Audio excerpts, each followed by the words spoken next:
2025వ సంవత్సరం మార్చి నెల 1 నుంచి 30 వరకు మీనరాశి. ఈ మీనరాశి బాగా చెడు టైము. మీనరాశిలోకి 6 గ్రహాలు ప్రవేశించబోతూ ఉన్నాయి. ఈ నెలలో ఏ గ్రహం కూడా పూర్తిగా బాగాలేదు. ఒక్క గ్రహం కూడా బాగున్నది అని చెప్పడానికి ఎక్కడ అవకాశం కనపడలేదు. కాబట్టి ఈ రాశి వాళ్ళు అత్యవసరంగా జాతక చక్రం వేయించుకోవాలి, జాతకం చూపించుకోవాలి. ఎవరి మతస్థులైనా వాళ్ళ దేవుణ్ణి పూజించాలి, తల్లిదండ్రుల్ని గౌరవించాలి. సమస్యలు ఏమున్నా సరే వెంటనే మీ జాతకరీత్యా మీ బాధలు తొలగిపోవాలి అంటే మంచి పనులు చేయాలి. అన్ని దోషాలకి అన్నదానం విశేషమైంది. మీ చేతనైతే అన్నదానం చేయండి. ఎక్కడైనా అన్నదానం చేసే చోట ప్రధానమైన ద్రవ్యాలు ఏమిటాయంటే బియ్యం, విస్తళ్ళు. బియ్యం, విస్తళ్ళు మీ శక్తి ఉన్నంతవరకు ఇవ్వండి. అన్నదానం జరిగే చోట ఇట్లాంటివి చేస్తే మీ బాధలు చాలా పోతాయి. కాదు మీ చేతనైతే బాగా అన్నదానం చేయండి.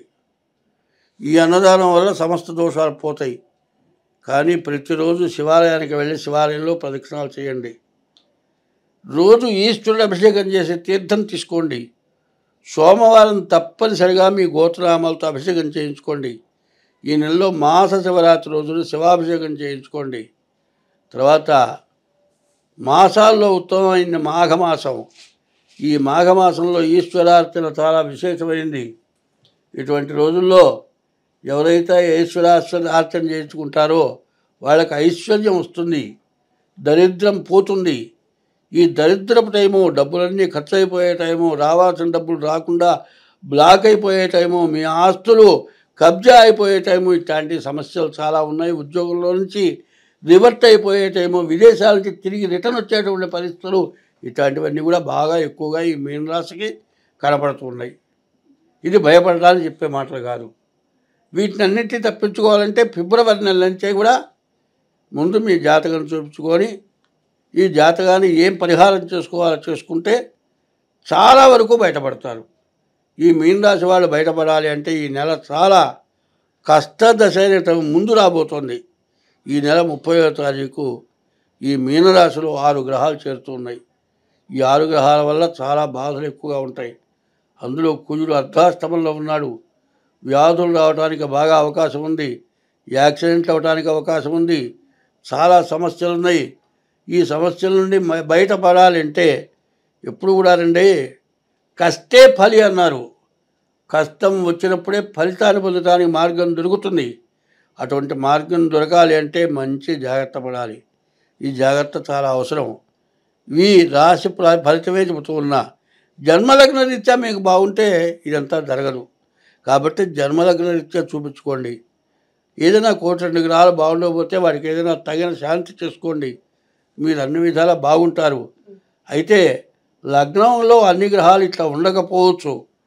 అందువల్ల జాగ్రత్త పడితే అన్ని విధాలా బాగుంటుంది, అన్ని సమస్యలు పోతాయి. తర్వాత ఇప్పుడు కుంభమేళ చేతనైన వాళ్ళు మరి గంగా, యమున, సరస్వతి ఇది కలిసే చోట స్నానం చేయటం, నదీ స్నానాలు, మహాశివరాత్రి రోజు లింగోద్భవ కాలంలో ఈశ్వరాభిషేకం, ఇటువంటివన్నీ కూడా మంచి కార్యాలు చేసే రోజులు. ఇటువంటి రోజుల్లో మహాపాపాలను కూడా తొలగిపోతాయి. కాబట్టి తల్లిదండ్రులకు అన్నం పెట్టడం, తల్లిదండ్రులను ఇబ్బంది పెట్టకపోవటం, భార్యని ఇబ్బంది పెట్టకపోవటం, ఎవరైనా సరే పిల్లలు చెప్పిన మాట వెనక ఎదురు తిరిగితే ఈ టైంలో శిక్షిస్తే మాత్రం వాళ్ళు మాత్రం పనికి రారు, చెడిపోతారు. కాబట్టి ఎంత మంచిగా చెప్పుకుంటే అంత మంచిది. అటువంటి సమయం ఇది. కాబట్టి కాలసర్పదోషం ఉంది, ప్రేమ వివాహాలు జరిగే పరిస్థితులు ఉన్నాయి. ఈ టైం నుంచి మీరు తప్పించుకోవాలి అంటే పిల్లలకు జాగ్రత్తగా నచ్చజెప్పుకోవటం, పిల్లలు ఎక్కడ తిరుగుతున్నారు, ఏం చేస్తున్నారు అనేది జాగ్రత్త పడటం, ఇదంతా కూడా చాలా అవసరం. అన్నిటికంటే మించి మీ జాతకం చూపించుకోవటం. ఒకటి, మనం తప్పు చేయకుండా ఉంటే మనకేమీ జరగదు. ఇంతకుముందు చేసిన పాపం ఈ టైంలో పూర్తిగా హింస పెట్టడానికి అవకాశం ఉంది. నవ్వుతూ చేసే పాపం ఏడుస్తూ అనుభవించాలని శాస్త్రం ఉంది. ఇదివరకు ఏదైనా మీరు చేసిన పాపాలే ఇట్లాంటి టైంలో బాగా ఇబ్బంది పెడతాయి. కాబట్టి ఆ పాపం పోవటానికి తగినటువంటి ప్రాయశ్చిత్తం మంచిది. ఆ ప్రాయశ్చిత్తం చేస్తే అన్ని విధాలా బాగుంటుంది. ఈ మీనరాశి యొక్క ఫలితం ఏంటంటే 27వ సంవత్సరం వరకు కూడా పాపగ్రహాలు బాగా ఉన్నాయి. ఈ పాపగ్రహాల ఫలితం ప్రతి వాళ్ళని కూడా ఇబ్బంది పెట్టేటువంటి టైం. ఈ టైంలో మనం ఎంత మంచిగా ఉంటే అంత మంచిది. చూస్తూ ఉండండి, కొంతమంది ఏం చేస్తున్నారంటే ఇంట్లో కూరగాయలు తరుగుతారు, కూరగాయ చెక్కులు తీస్తారు. ఆ చెక్కులు తీసి ఏం చేస్తారు, ఇంట్లో ఇల్లంతా పడుతున్నాయి అని చెప్పి ఒక క్యారీ బ్యాగులో వేస్తారు. అవి మొత్తం మూట కడతారు, తీసుకెళ్ళి రోడ్డు మీద పారేస్తారు. మరి మేకలు తిరుగుతున్నాయి, మరి ఆవులు తిరుగుతున్నాయి, బరగొడ్లు తిరుగుతున్నాయి. అవేం చేస్తాయి, లోపలున్న చెక్కులు తినాలని ఆశపడతాయి. దాన్ని ఏం చేస్తాయి, నోటితో కొరుకుతాయి. కానీ ఒకటో రెండో చెక్కులు నోట పడతాయి, కానీ కడుపులో పోతుంది.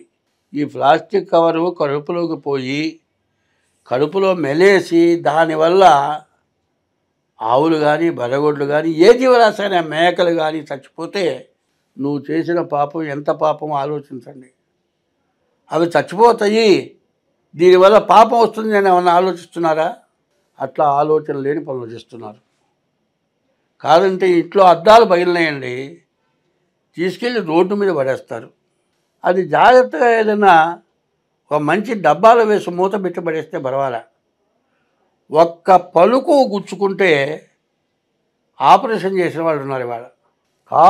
కాలికి మడిమిలో గుచ్చుకున్న గాజు పెంకు కోసమని నాకు మొన్న తెలిసింది 50,000 ఆపరేషన్కి అయింది. ముందు కనపడలే. అందులో గాజు కూడా లోపల ఏదో మెడిసిన్ ఉంది, ఆ మెడిసిన్ వల్ల లోపల సెప్టిక్ అయింది. కాలు మడిమ కనీసం 1 అంగుళం కండ మొత్తం తీసేయాల్సి వచ్చింది, అంతవరకు దెబ్బతింది. అది మళ్ళీ మాని కండ పెట్టుకురావాలంటే ప్రతిరోజు కూడా క్లీన్ చేసి కట్టాల్సి వచ్చింది. ఆపరేషన్ అయినంత ఖర్చు ప్రతిరోజు క్లీన్ చేయడానికి, సెప్టిక్ కాకుండా ఇంజెక్షన్ చేయించడానికి, ఇట్లాంటి వాటికి జరగాల్సి వస్తుంది. ఇప్పుడు తెలిసి చేసామా తెలియక చేసామా ఈ పాపం, ఆలోచన ఉందా, ఆలోచన లేకుండా జరిగింది. అందరూ కూడా ప్రధానమంత్రి రోడ్డు మీద ఏం పడేయద్దు, శుభ్రంగా ఉండాలి. మరి చెత్త తీసుకెళ్లే వాళ్ళని పెట్టారు, ఇన్ని రకాలు పెట్టినా కూడా కొన్ని పనికిరానివన్నీ బయటపడేయడం జరుగుతుంది. దీనివల్ల చాలా ఇబ్బంది వస్తుంది. కాదండి, గోవు మహాలక్ష్మి అన్నారు. గోవును కొంటారు, మేపటానికి వాళ్ళు దానివల్ల లాభం వీళ్ళకి రాదు. కాబట్టి ఆవు అడుక్కుని అలా గడప తిరుగుతోంది. ఆవుకంత ఆహారం పెట్టండి, మీరు చేసిన మహాపాపాలు మొత్తం పోతాయి. అంత చేతులా. నిన్న ఒక చోట చెబుతున్నారు, స్కూల్లో మాస్టరు, ఆయన కూతుళ్ళు కూడా పెద్ద మనిషి అయినారు. 11 ఏళ్ల పిల్ల స్కూల్లో పిల్లతో వ్యభిచారం చేయటం వల్ల పిల్ల కడుపులో నొప్పొచ్చి గందరగోళమై మరి మన ఆంధ్రాలోనే జరిగింది. అతన్ని పట్టుకున్నారు. ఆ పిల్ల బాగుపడాలి అంటే నెప్పిపోయి మళ్ళీ ఆ పిల్ల దారికి రావాలి అంటే ఎంత కష్టం. వీడు మనిషా పశువా? అది మనిషి చేసే పనేనా? నీ కన్న కూతుర్ని ఇవి పని చేస్తావా? ఇట్లా చేయరాని పనులన్నీ జరుగుతున్నాయి.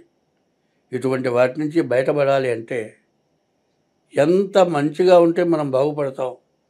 ఈ చేసిన కర్మ మొత్తం నిన్ను చుట్టుకొని నిన్ను వేధిస్తోంది.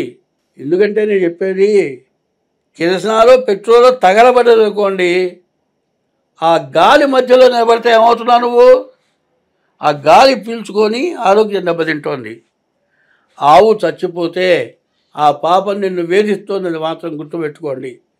ఆవు చచ్చిపోవటం కాదు, జీవరాశులకి హింస. కనీసం మనిషి చేసే పనులు చేయండి, పశువు చేసే పనులు చేస్తున్నారు. దాన్ని నాబోటి వాళ్ళు చెప్పటం కాదు, ఇళ్లలో వాళ్ళు పోయి వాళ్ళని హింసించడం కాదు. ప్రభుత్వం వాళ్ళని ఎట్లా చేయాలో అట్లా చేయాలి. అట్లా చేసిన రోజునే వాళ్ళు చేయరాని దురాఘాతాలు ఇక చేయరు. అట్లా అంటే ఒకడిని మళ్ళీ వాళ్ళ జీవితంలో మళ్ళీ దేశంలో మనిషి మొహం చూడకుండా చేసిన రోజున ఇంకోటి అట్లా చేయరు. ఆ రకమైన పనులు ప్రభుత్వం చేయాలి. అందరూ బాగుండాలంటే ఇటువంటి పొరపాటు జరగకూడదు. స్వస్తి.